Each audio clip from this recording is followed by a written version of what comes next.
Halo, selamat sore pemirsa. Apa kabar Anda? Hari ini kita berjumpa kembali dalam program TVR 17 bersama saya Dadi Ramadan. Tepat pukul 17 waktu Indonesia Barat, kami hadirkan kepada Anda sejumlah informasi paling baru dan menarik seputar kinerja dan kegiatan DPR RI yang telah disajikan oleh redaksi TVR Parlemen. Dan pemirsa, TVR Parlemen inilah TVR 17 selengkapnya.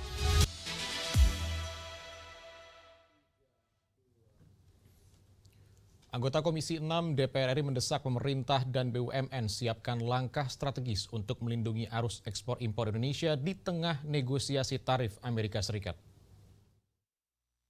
Negosiasi antara Indonesia dengan Amerika Serikat terkait tarif resiprokal 32% masih terus berlangsung. Untuk itu, anggota Komisi 6 DPR RI mendesak pemerintah dan BUMN siapkan langkah strategis untuk melindungi arus ekspor impor Indonesia. Anggota Komisi 6 DPR RI Ida Nurlayala Wiradinata menilai, kebijakan tarif impor Amerika Serikat akan mengganggu hubungan perdagangan Indonesia dan Amerika Serikat yang selama ini sudah terjalin intensif. Pemerintah harus segera mencari win-win solution dengan melakukan upaya konkret yang tidak hanya melindungi kepentingan ekspor Indonesia, tetapi juga bisa mendorong perbaikan tata kelola perusahaan BUMN agar mampu meningkatkan daya saing dan mendukung pertumbuhan komoditas ekspor serta substitusi impor. Nah, kami sebagai anggota DPR, mungkin DPR RI akan berusaha untuk menguatkan bagaimana BUMN itu harus sehat.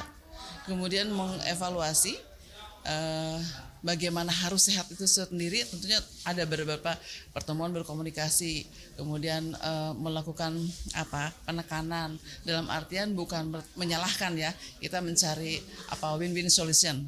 Lebih lanjut, Ida menegaskan pentingnya diversifikasi sumber impor untuk menghindari ketergantungan terhadap produk Amerika Serikat. Salah satunya dengan mensubstitusi produk impor gas LPG yang sudah mencapai 57% menjadi minyak mentah yang saat ini baru mencapai 4% dari target 25-30%.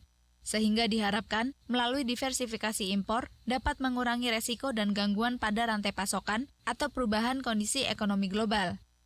Adila dan Teguh, TVR Parlemen, melaporkan. Kita beralih ke informasi selanjutnya, pemirsa. Wakil Ketua DPR RI Adis Kadir mengatakan persoalan seperti keterlambatan penerbitan kartu nusuk hingga persoalan syarikah dalam penyelenggaraan ibadah haji harus dapat segera diselesaikan. Dalam rangka persiapan penyelenggaraan ibadah haji tahun 1446 Hijriah, tim pengawas haji DPR RI melaksanakan rapat koordinasi untuk memastikan Kementerian Agama memberikan pelayanan yang maksimal kepada 221.000 jemaah haji Indonesia, serta menindaklanjuti segala kendala yang dialami jemaah haji pada masa persiapan hingga kepulangan. Wakil Ketua DPR RI Adis Kadir mengatakan, persoalan teknis dalam penyelenggaraan ibadah haji harus dapat segera diselesaikan. Diketahui masih ada sedikit kendala yang dialami jemaah haji yang sudah berangkat terlebih dahulu dan sampai di Arab Saudi, seperti keterlambatan penerbitan kartu nusuk hingga persoalan syarikah. Tim Was Haji DPR RI terus berupaya meminimalisir kendala ibadah haji agar memberikan pelayanan maksimal kepada para jemaah haji. Tim Was sudah bekerja mulai sejak sebelum keberangkatan sampai dengan keberangkatan pertama. Kita sudah berkoordinasi terus, intens, karena ada beberapa juga sedikit kendala-kendala, tapi mudah-mudahan dengan pengawasan yang detail, pengawasan yang cukup ketat, insya Allah semua problem-problem itu bisa diatasi. Adapun kendala teknis yang terjadi saat pelaksanaan haji 2025 antara lain disebabkan karena perubahan regulasi dari pemerintah Arab Saudi yang memperketat akses masuk Mekah dan penerapan syarikah, sehingga banyak jamaah Indonesia yang terpisah dari rombongannya.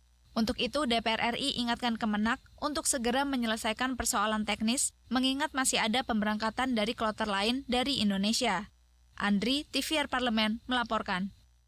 Wakil Ketua BKSAP DPR RI Bramantio Suwondo mengatakan penguatan kerjasama pendidikan dan kebudayaan antara Nigeria dan Indonesia dapat dilakukan melalui program pertukaran pelajar. Badan Kerjasama Antarparlemen DPR RI menerima kunjungan Wakil Duta Besar Nigeria untuk membahas penguatan hubungan bilateral antara Nigeria dan Indonesia, terutamanya sektor pendidikan, kebudayaan, dan perdagangan. Wakil Ketua BKSAP DPR RI Bramantio Suwondo mengatakan, penguatan kerjasama pendidikan dan kebudayaan dapat dilakukan melalui program pertukaran pelajar. Hal ini diharapkan mampu memperluas wawasan dan keterampilan sosial serta meningkatkan pemahaman antar budaya sumber daya manusia di Indonesia dan Nigeria. Selain itu, kerjasama juga dapat ditingkatkan melalui grup kerjasama antar parlemen Indonesia dan Nigeria, di mana grup ini bertujuan untuk berinteraksi langsung dengan anggota parlemen dari negara lain dan memahami isu-isu yang berkembang di tingkat regional dan global.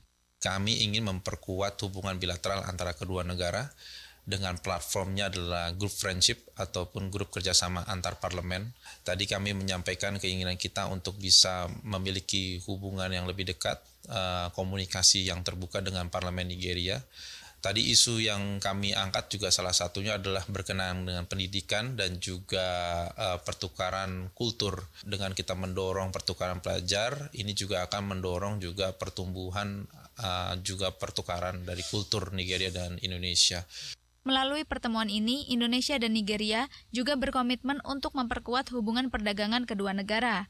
Diketahui dalam kurun 5 tahun terakhir, tren perdagangan Indonesia dan Nigeria cenderung menunjukkan hasil yang cukup baik, yang mengalami pertumbuhan 30% dari nilai total perdagangan mencapai 4,4 miliar US dollar pada tahun 2024. Samuel dan Julian, TVR Parlemen, melaporkan. Indonesia menjadi negara tertinggi kedua yang terjangkit virus mematikan tuberkulosis. Data Kementerian Kesehatan menunjukkan sepanjang tahun 2024 hingga Maret 2025, lebih dari 23.000 pasien meregang nyawa karena TBC. Kami akan hadirkan informasinya sesaat lagi. Tetaplah bersama kami di TVR 17.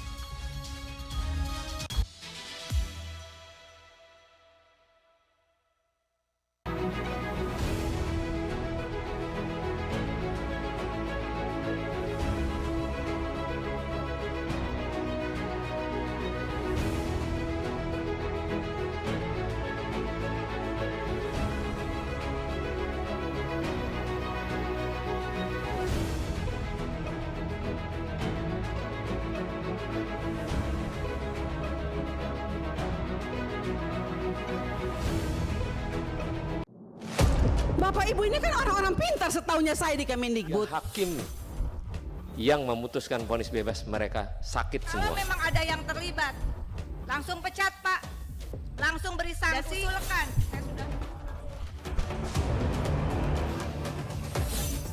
Saksikan dari ruang sidang hanya di TVR Parlemen.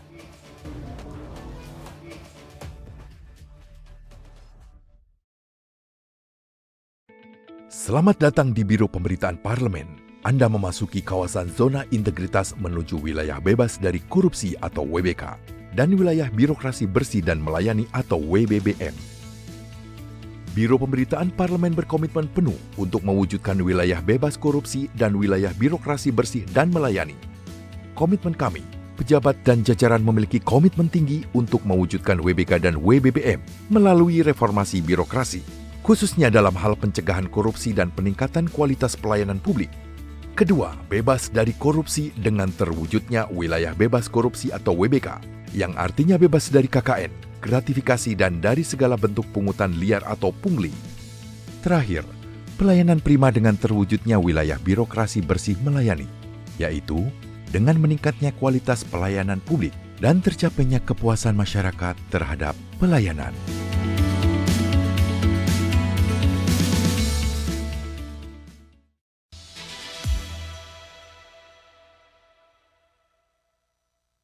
Kembali di TVR 17, pemirsa, di dalam upaya melawan keganasan penyakit TBC, vaksin tuberkulosi M72 yang disponsori Gates Foundation akan diuji secara klinis di Indonesia. Uji klinis ini menimbulkan kekhawatiran terkait Indonesia akan dimanfaatkan sebagai kelinci percobaan dan mendapat nasib malang apabila vaksin tersebut gagal. Dan kita simak informasi selengkapnya yang telah dikemas oleh tim redaksi TVR Parlemen dalam segmen editorial Parlemen. Berikut ini.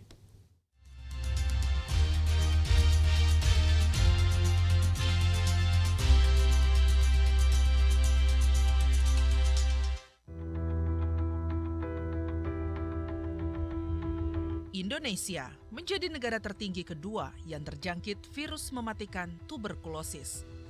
Data Kementerian Kesehatan menunjukkan sepanjang tahun 2024 hingga Maret 2025, sebanyak 23.858 pasien meregang nyawa karena TBC.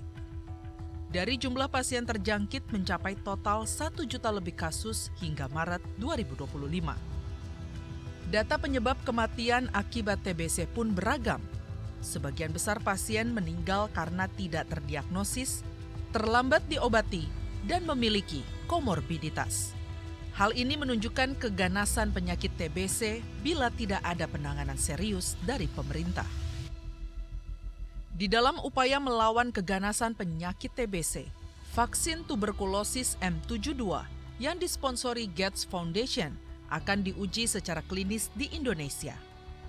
Presiden Prabowo Subianto mengatakan Bill Gates akan menjadikan Indonesia sebagai tempat uji klinis vaksin TBC yang dikembangkan pendiri Microsoft tersebut. Pertama, beliau sedang kembangkan vaksin TBC untuk dunia, tapi Indonesia akan jadi salah satu tempat yang akan diuji coba. Dan kita harus mengetahui bahwa TBC memakan korban kita cukup besar, yang meninggal hampir 100.000 tiap tahun. Dan itu tekad kita untuk menurunkan, dan beliau menunjukkan komitmen beliau untuk terus bantu kita di bidang itu. Juga untuk beliau sedang kembangkan vaksin malaria. DPR RI melalui Komisi 9 ikut merespon rencana pemerintah menjadikan Indonesia sebagai destinasi uji klinis vaksin TBC M72. Wakil Ketua Komisi 9 DPR RI Putih Sari menyebut, uji klinis vaksin TBC M72 telah direncanakan sejak lama. Setelah melalui banyak tahapan, Indonesia dipilih sebagai negara untuk dilakukan uji klinis tahap ketiga. Sebenarnya gini ya, vaksin tuberkulosis yang ramai hari ini kan sudah berproses jauh sebelum Bill Gates-nya datang ke sini. Cuma karena Bill Gates-nya kemarin ini hadir, jadi terkesan baru. Padahal ini prosesnya sudah cukup lama ya. Jadi karena memang uji klinis ini kan terhadap satu obat ataupun juga vaksin ini prosesnya sebenarnya bertahun-tahun ya. Ada pra uji klinis, lalu uji klinis tahap 1, 2, dan 3. Yang hari ini dilakukan di Indonesia adalah uji klinis tahap ketiga ya, yang secara keamanannya ya sebenarnya sudah dilewati ya. Artinya sudah ada pengujian bahwa terjamin aman, tinggal bagaimana ingin mendapatkan kepastian efektivitas daripada vaksin tersebut. Nah, ini yang saya kira narasi yang perlu untuk bisa dibenarkan gitu ya, dikonfirmasi oleh ya pemerintah dalam Kementerian Kesehatan agar masyarakat tidak keliru gitu. Kerjasama uji klinis tahap 3 vaksin TBC atau TBC M72 mendapat respon dari masyarakat. Di media sosial, warganet menyatakan kekhawatirannya Indonesia akan dimanfaatkan sebagai kelinci percobaan dan mendapat nasib malang apabila vaksin tersebut gagal. Putih Sari menyebut kekhawatiran masyarakat adalah wajar karena muncul dari ketidaktahuan masyarakat. Ya, saya kira adapun respon yang negatif itu wajar karena ketidaktahuan kan gitu. Makanya kami mendorong Kementerian Kesehatan untuk bisa melakukan sosialisasi secara masif ya, memberikan pemahaman secara benar ya kepada masyarakat terkait dengan proses uji klinis ini ya. Resikonya seperti apa sih? Transparansi menjadi hal yang penting yang harus dilakukan pemerintah perihal uji klinis vaksin TBC milik Bill Gates. Kepercayaan masyarakat menjadi barang langka yang perlu menjadi perhatian pemerintah. Coba-coba vaksin TBC diharap menjadi awal bagi kebangkitan Indonesia melawan serangan ganas penyakit tuberkulosis.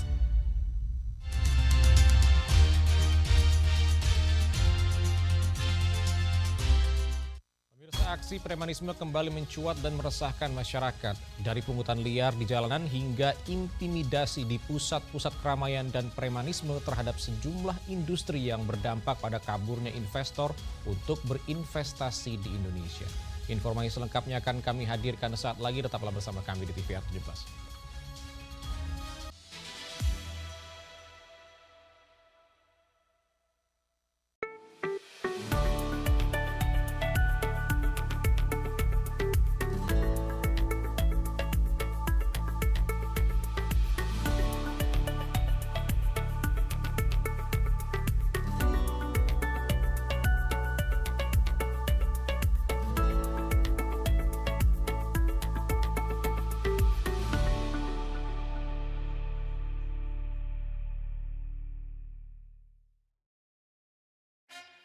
Yuk kita kenalan dengan anggota DPR RI periode tahun ini.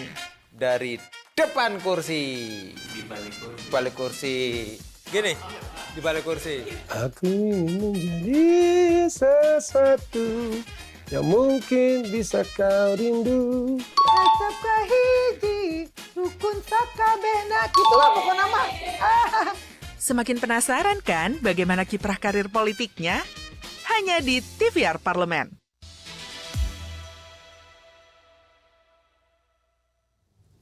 Pemirsa, fenomena premanisme yang kembali mencuat bukan saja mencoreng wajah ketertiban, tetapi juga menantang kewibawaan hukum. Komisi 3 DPR RI pun meminta Kapolri untuk turun tangan dalam memberantas premanisme ini. Selengkapnya berikut laporan rekan kami, Nazia Sudirja dari Gedung DPR RI Senayan, Jakarta. Baik pemirsa TVR Parlemen dimanapun Anda berada, seperti diketahui bahwa baru-baru ini aksi premanisme yang berlindung di balik nama organisasi kemasyarakatan kembali ramai diperbincangkan oleh publik. Pasalnya pemirsa, tindakan yang dilakukan oleh aksi premanisme ini tidak hanya intimidasi, ini juga ada pemalakan serta pengeroyokan terhadap proyek secara paksa. Dan ini dikhawatirkan akan mengganggu iklim dari investasi dan juga usaha di Indonesia. Lantas seperti apa langkah yang dilakukan oleh Komisi 3 DPR RI terkait dengan aksi premanisme yang ramai diperbincangkan oleh publik saat ini? Telah hadir bersama kami Bapak Hinca Panjaitan dari fraksi Demokrat ya Pak, terkait dengan aksi premanisme yang baru-baru ini juga marak terjadi seperti baru-baru ini dari PT Chandra Asri Cilegon, kemudian juga PT BYD yang ada di Subang. Ini dari Komisi 3 sendiri melihat aksi yang dilakukan ini seperti apa nih Pak? Pertama, Komisi 3 itu concern atau tupoksinya itu soal penegakan hukum yang dilakukan oleh aparat penegak hukum kita. Nah, penegakan hukum itu tentu dilakukan terhadap semua orang yang melakukan perbuatan melanggar hukum atau tindak pidana. Dalam bahasa sehari-hari yang terus dikenal di publik namanya premanisme. Tadi sudah disebutkan, ada yang malah, ada yang menggunakan intimidasi, kekerasan, tapi ada juga premanisme ini yang menggunakan fisik tadi itu, ada juga yang menggunakan pengaruh. Contoh yang di Cilegon kemarin itu kita apresiasi besar karena itu juga premanisme berbaju putih ya, berdasi untuk meminta proyek. Itu juga adalah premanisme. Jadi premanisme itu tidak mesti fisiknya di lapangan, tapi juga ada pengaruh. Nah, tambahan yang ingin saya sampaikan, jenis kejahatan yang baru kami temukan adalah, minimal saya temukan, sekarang premanisme ini kan muncul juga dalam versi namanya debt collector. Ya, debt collector ini kemudian dibayar oleh si pemesan atau menyuruh dia untuk mengambil misalnya tagihan atau kredit yang tertunda atau sepeda motornya karena nggak memenuhi dan seterusnya begitu. Dan itu terjadi kekerasan dan dengan cara-cara yang melawan hukum. Tapi sekarang di debt collector ini tidak hanya lagi debt collector untuk barang seperti itu, yang sekarang mulai muncul adalah debt collector untuk para distributor atau penyebar atau menjual belikan sabu, narkotika. Oke, ini lebih mengerikan. Kenapa misalnya si A oleh bandar sabu itu atau bandar narkotika diberi barang katakan 1 kilo, dia akan jual lah begitu ya. Apa nanti kemudian akan dilakukan revisi untuk atau penekanan regulasi nih Pak untuk mengatasi keberadaan premanisme yang berlindung di balik ormas ini Pak? Ya, jadi kan fungsi DPR itu ada 3 ya. Fungsi pengawasan, fungsi budgeter, dan fungsi pembuatan undang-undang legislasi. Pengawasan tadi yang saya sebutkan. Kita melakukan pengawasan baik dalam ruang sidang, ruang rapat maupun di lapangan saat kunjungan kerja. Yang kedua legislasi, yaitu pembuatan peraturan atau undang-undang. Memang pembuatan undang-undang ormas nggak di Komisi 3, ya, tapi semangat kami semua anggota Dewan ini adalah semangat untuk membuat aturan yang mencegah ormas-ormas yang dianggap menyalahi aturan. Sehingga parameternya itu dibuat tegas dan tidak ada lagi yang menyimpang berlindung di balik ormas tadi. Jadi kriteria dan semuanya diperbaiki, nah itu nanti di komisi yang lain tuh tentang itu. Nah sampai hari ini yang saya lihat, ya, baru di sisi premanismenya orang yang di jalanan. Saya ingin ngajak juga teman-teman TV Parlemen, kejar ini siapa yang menyuruh melakukannya, yaitu aktor intelektualnya. Dan banyak perusahaan-perusahaan itu. Kalau tidak ada yang nyuruh, nggak ada kerjaan itu. Berarti sama dengan kalau misalnya di kampung ya, ibu-ibu curi bronjolan sawit. Dia yang ditangkapi. Padahal ada yang membeli, ada yang menyuruh. Itu dong yang dikejar gitu. Nah, saya kira kalau saya ditanya, fungsi legislasi tadi sudah dijawabkan, fungsi pengawasan saya akan kejar nanti kalau Polri datang, atau ini bagian dari yang saya sampaikan, Saudara Kapolri, kau tangkap itu seluruh perusahaan-perusahaan yang menyuruh atau menggunakan jasa debt collector itu, karena kaulah aktor intelektualnya. Begitu. Terima kasih Pak atas waktunya. Terima kasih. Ya baik pemirsa TV Parlemen, itu tadi wawancara saya dengan Bapak Hinca Panjaitan dari fraksi Demokrat, anggota Komisi 3 DPR RI, mengenai maraknya aksi premanisme yang dilakukan dengan berlindung di balik nama organisasi kemasyarakatan yang saat ini marak diperbincangkan oleh publik. Dan tadi disampaikan oleh Pak Hinca bahwa ini merupakan tugas dari penegak hukum di Indonesia, salah satunya adalah Kepolisian Republik Indonesia, dan nantinya Komisi 3 DPR RI ini akan terus melakukan pembahasan intensif mengenai aksi premanisme ini untuk menuntaskan aksi premanisme ini dengan cepat ya Pak. Betul. Tentunya. Dan tadi juga disampaikan bahwa aksi premanisme ini tadi salah satunya terkait debt collector ya Pak. Ya. Ini memang harus dituntaskan sampai ke akarnya. Menurut Pak Hinca tadi, ia akan berpesan kepada Kapolri nanti bahwa terkait dengan aksi premanisme dan juga debt collector yang saat ini marak terjadi, itu harus dituntaskan sampai ke akarnya agar tuntas, tidak ada lagi marak di masyarakat. Baik pemirsa, itu yang dapat kami sampaikan. Sekian dari saya, Nazia Sudirja, kembali ke studio. Dan selanjutnya pemirsa, apa saja yang menjadi sorotan media online pada hari ini? Tetaplah bersama kami di TVR 17.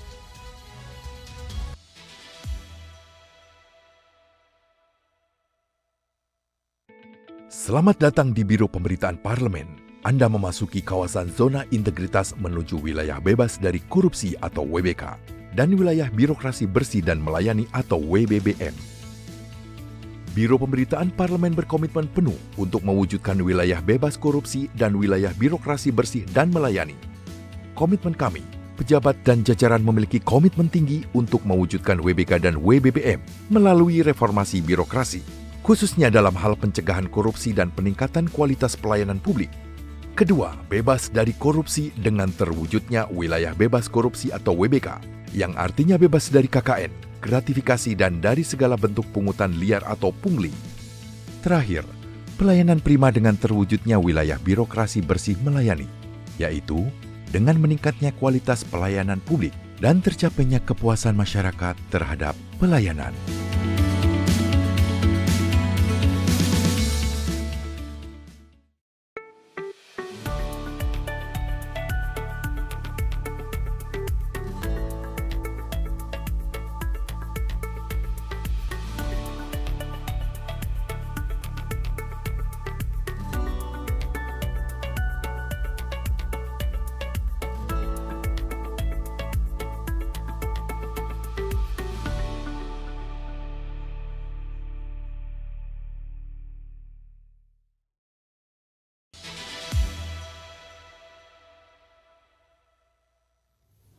Terima kasih Anda masih bersama kami di TVR 17. Pemirsa, kali ini kita masuk ke segmen media online nasional dan mari kita simak isu apa saja yang menjadi sorotan media serta tanggapan dari sejumlah anggota Dewan bersama rekan kami, Rini Reski.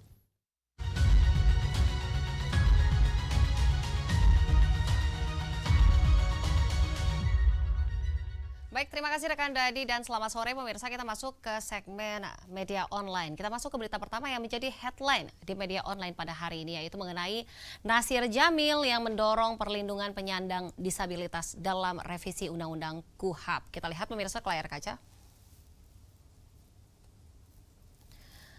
Dan pemirsa, di sini anggota Komisi 3 RI yaitu Nasir Jamil menyoroti pentingnya perlindungan terhadap kelompok rentan, khususnya penyandang disabilitas melalui pembaruan hukum acara pidana yang mampu mengakomodasi kepentingan kelompok rentan.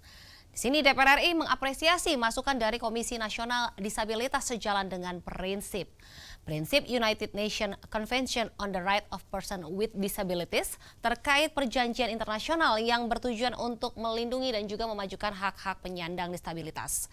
Di samping itu pemirsa, di sini DPR RI juga menyoroti minimnya data yang tersedia terkait penyandang disabilitas yang berhadapan dengan hukum, serta kondisi lembaga permasyarakatan yang kerap belum ramah bagi penyandang disabilitas, baik Indonesia maupun di negara lain. Dan pemirsa, di sini Komnas Disabilitas dan juga segenap elemen mahasiswa khususnya Undip didorong untuk terus menjalin komunikasi dengan berbagai fraksi di DPR RI untuk menyampaikan aspirasi dan juga masukan konkret terkait revisi Undang-Undang KUHP. Kita beralih ke berita selanjutnya yang juga menjadi headline di media online pada hari ini. Mengenai sekolah rakyat harus memprioritaskan anak miskin ekstrim dan juga menjamin keberlanjutannya. Kita lihat kembali di layar kaca.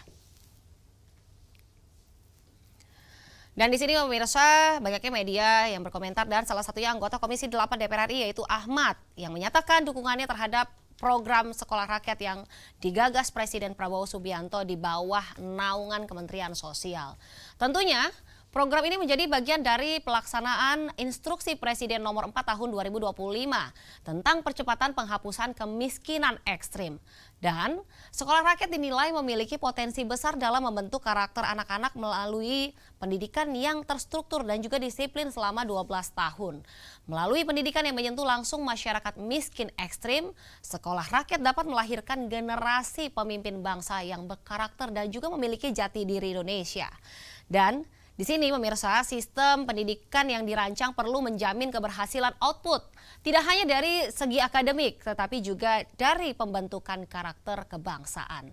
Baik, itu tadi headline di media online pada hari ini yang saya sampaikan terkait dengan Nasir Jamil mendorong perlindungan penyandang disabilitas dalam revisi Undang-Undang KUHP serta sekolah rakyat yang mengharuskan prioritas anak miskin ekstrim dan menjamin keberlanjutannya. Sekian dari saya Rini Reski, kembali ke rekan Dadi. Terima kasih pemirsa, selamat sore, sampai jumpa.